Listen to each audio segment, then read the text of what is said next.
Hi, Josie Townsend here. Today I'm actually with Tim McMahon having a cuppa. So Tim, you're a new dad. How's that going for you? Great. Second time around. Little girl and little boy 2 weeks ago. So. And you told me you're getting sleep. I am. And you're actually waking a child up. He's Why great. do you do that? He just sleeps happily there, and it's kind of like, do we feed him enough? You know when you get to like early morning and you wake up thinking I should have fed him and it's daylight? I can't recall that ever happening, but I'll take your word for it. My wife's a trooper. She's up and at 'em whenever she needs to be. So yeah, going really well. Wonderful. Now your wife's quite. You mentioned the other day. What did you called her? Superwoman? Did you? Because she is amazing. Look, she's really superwoman. So we've got our 2 kids now, and also a demanding business. So she's got a hair salon in town, Clay Hair on West Street. Yep, sure. And, give it a plug. Give it a plug, Clay Hair. Over there on West Street, opposite the hospital. Especially if there's a Wonder Woman running it. So look, she's amazing. She'll be up at 5 feeding the baby, then doing the business stuff, paying the wages, and then she'll be in there having a chat to the girls, every now and then as well. So yeah, she's great and loving motherhood second time around. So it's really fantastic. Good. Motherhood is a wonderful thing, and so is fatherhood. Both of them. It's just I just changed nappies, going out of fashion. I'm so glad I have no more nappies. So that's a good thing. Okay, so you're doing some really cool stuff. So we'll start you're a teacher?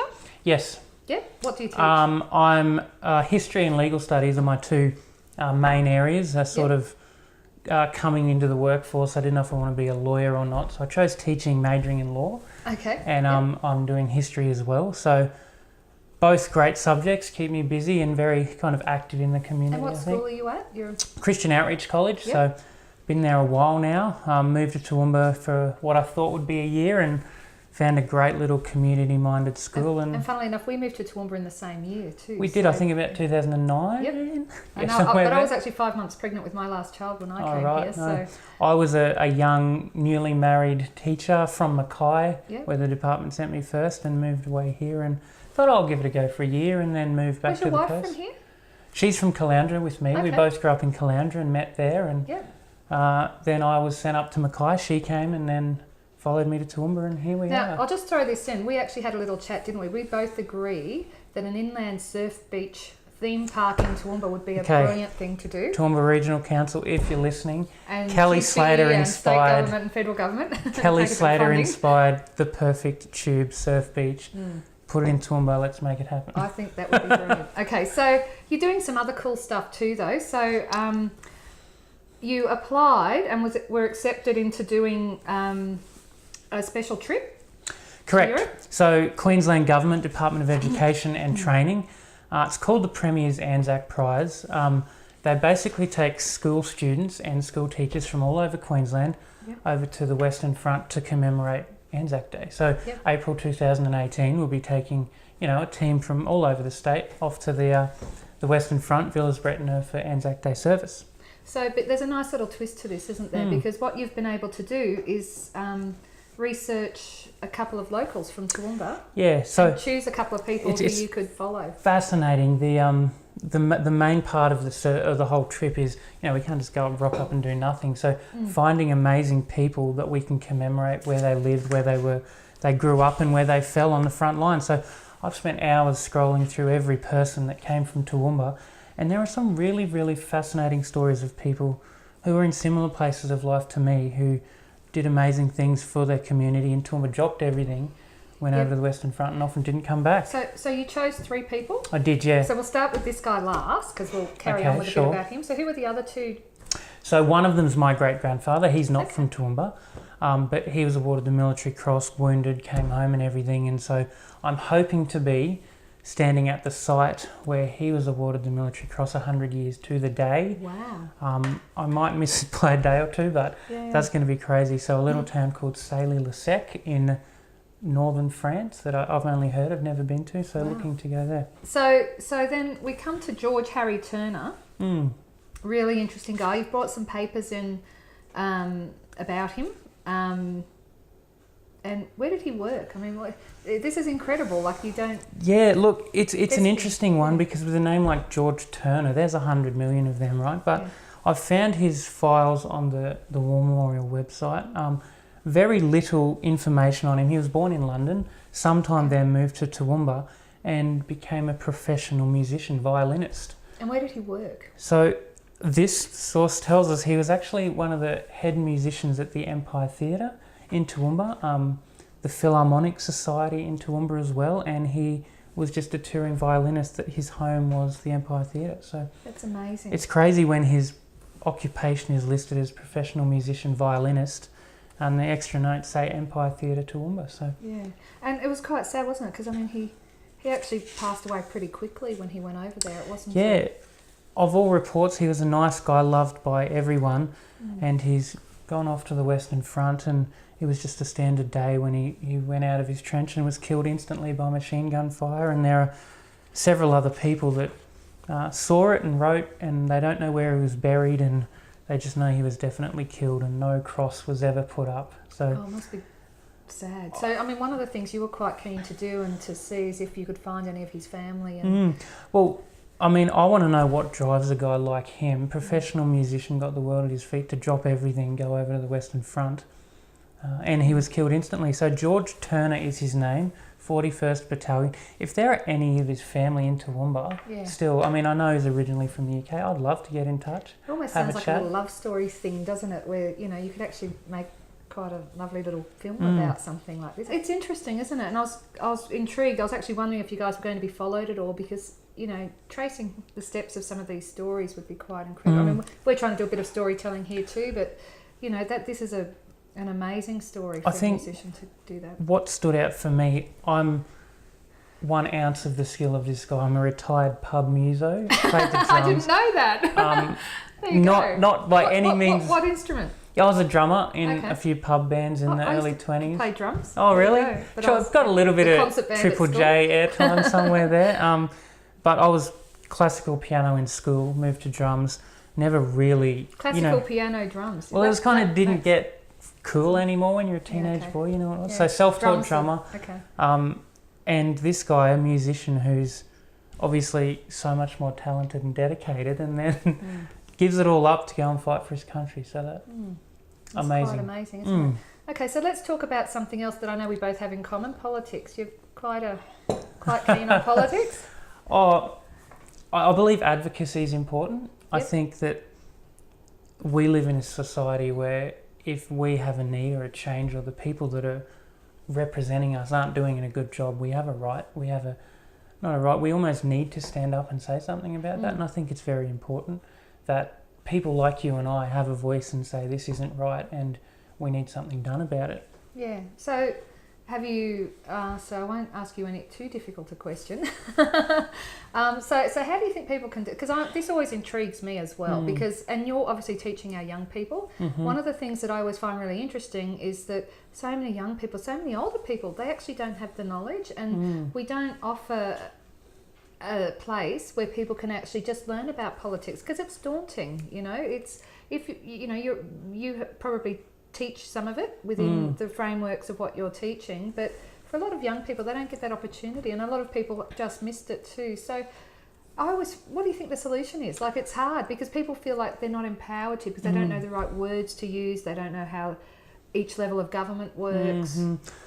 I think a lot of legal studies incorporates politics, and you know, training the next generation to be active, informed citizens is a huge part. I encourage debate.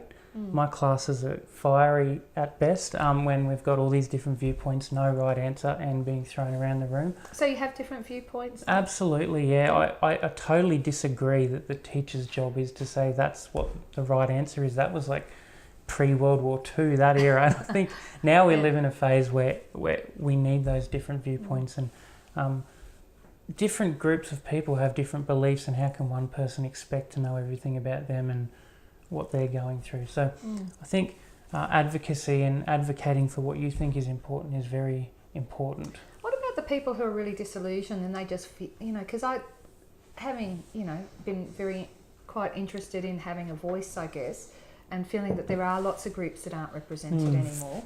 How do you do it? Like, how do we encourage people to step up and talk, or just ask questions even? Because that's the other thing.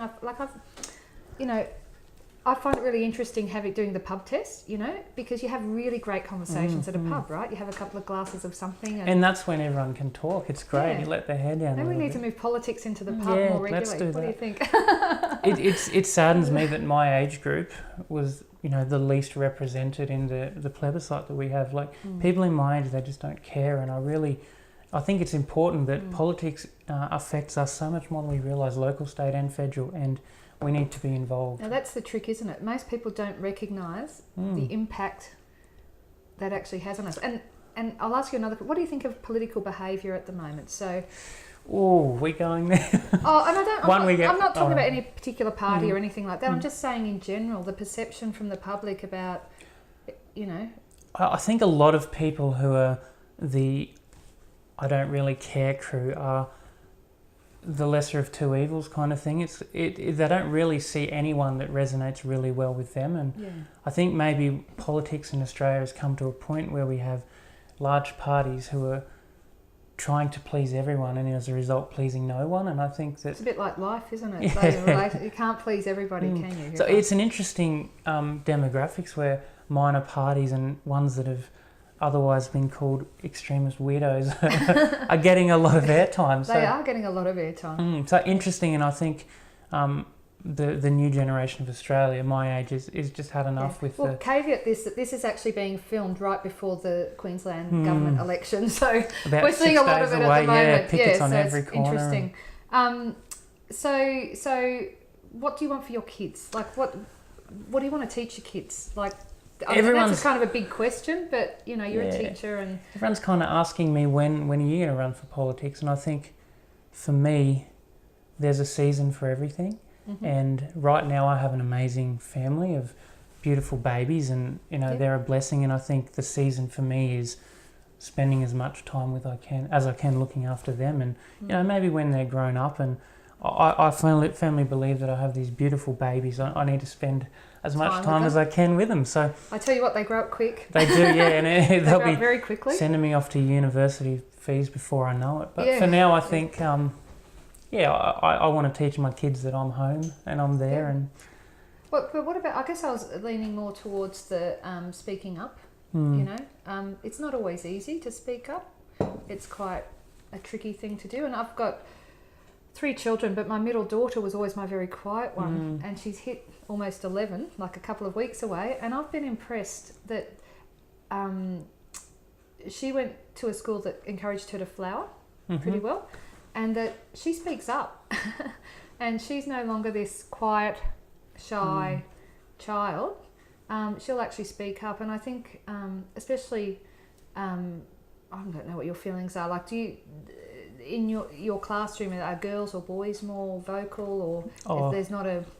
It just depends on the child? Yeah, it depends on the child. I think we struggle a lot with tall poppy syndrome. Everyone's too scared to speak up because they might be shut down or, you know, branded something, and, you know, they don't want to be known as that, so they don't speak up. And I think putting that aside and saying this is important to me, I want to be heard, is a massive skill that we need to teach our children, It is, and to do it in a way that it will be heard, not just...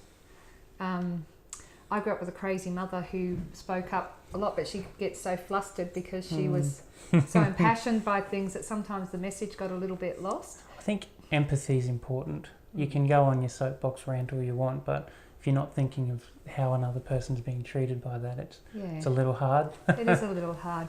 And so you've been in Toowoomba now for nearly 9 years?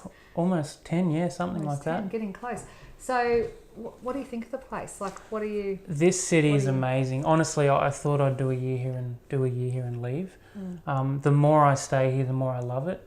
And I think it's a very easy town to get your little clique of people in your little demographic of, for me, South Toowoomba, and stay there. And, you know, you've got... It's a big enough city, isn't it, that you can do that, and you don't realise there's all these other groups you don't know. We were talking about it. There's all these little groups that don't really interact with each other, and you 3 know, or 4 of them do, but there's another 10 or 15 over here. And so I think it's small. It's large enough that you can do that, but still small enough that close. You know, there's those other kind of people out there. So I love our city. I love where it's heading. Just that kind of couple of hours away from the coast and the growth that we're seeing. And But if there was a inland surf beach theme park here, after we do the inland surf beach, I want there'd a be no lift reason for to the a chairlift for the mountain bike riders on the Yep. side of the range. That's a huge thing. And what else? everyone says if we had a Now's your chance. a mountain snow. with snow on it or a beach, it'd Actually- be great. It's never going to have that, but Well, it could. well, Nothing's impossible. put a little machine on tabletop or something. We probably could. Little We probably- fake snow machine on. But How about we have one of those crane a snow inland machine up there. inland ski slopes like Dubai and Grand Central? How about we go for that? So on that note, thank you, Tim, for coming along and having a cuppa with me. My pleasure. Really enjoyed it. Best of luck on your trip. So he's heading off in April, and hopefully we'll get a chance to speak to him again when he gets back. So I have a number of people who I'm commemorating. George Turner's one of them, but I might leave the full names of other people in the comment section. Yep. And we can in the comment section, and we can, if any family members are around, love to get in touch and That catch sounds up. wonderful, wonderful. So thank you again. We'll see you again soon. Thanks.